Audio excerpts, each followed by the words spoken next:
साथियों, कांग्रेस ने बाबा साहब आंबेडकर के साथ जो किया, जो आज कर रही है, वो भी सबको जानना जरूरी है।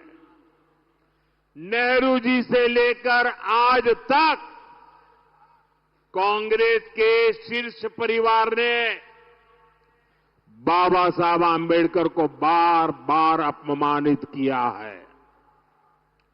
कांग्रेस के समय बाबा साहब आंबेडकर के किसी भी बड़े काम का श्रेय कभी भी बाबा साहब को देने नहीं दिया। आज देखिए, जो बड़े बड़े डैम हैं, बड़ी बड़ी नदी जल परियोजनाएं हैं, इसमें सबसे बड़ी भूमिका जब बाबा साहब केंद्र में मंत्री थे, बाबा साहब आंबेडकर की रही। लेकिन इसका श्रेय बाबा साहब को नहीं, कांग्रेस के एक परिवार ने हड़प लिया, उनके ही नाम सब कर दिया। देश के पहले कानून मंत्री के रूप में बाबा साहब आंबेडकर ने देश के लिए अनेकों बड़े निर्णय किए, लेकिन कांग्रेस ने ये श्रेय भी बाबा साहब को कभी नहीं दिया। कांग्रेस के लोग बाबा साहब से इसलिए भी नफरत करते हैं क्योंकि संविधान निर्माण का श्रेय बाबा साहब को जाता है।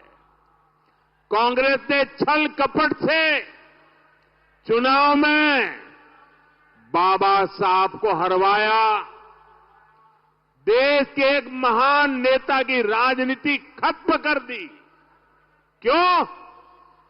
क्योंकि बाबा साहब दलित मां के बेटे थे। बाबा साहब को भारत रत्न भी तब मिला जब केंद्र में बीजेपी के समर्थन से सरकार बनी। साथियों, मेरे लिए बाबा साहब आंबेडकर, उनकी नीतियां हमेशा प्रेरक रही है, सदा सर्वदा पूजनीय रही है। हमारी सरकार ने बाबा साहब के योगदान को देश दुनिया के सामने प्रखरता से रखा है। देश विदेश में बाबा साहब जहां जहां रहे, हमने उन उत्थानों को, उन सभी स्थानों को पंचतीर्थ के रूप में विकसित किया है। महू में उनका जन्म स्थान, नागपुर में दीक्षा भूमि, मुंबई की चैत्य भूमि, दिल्ली में जहां उन्होंने अपना अंतिम समय बिताया,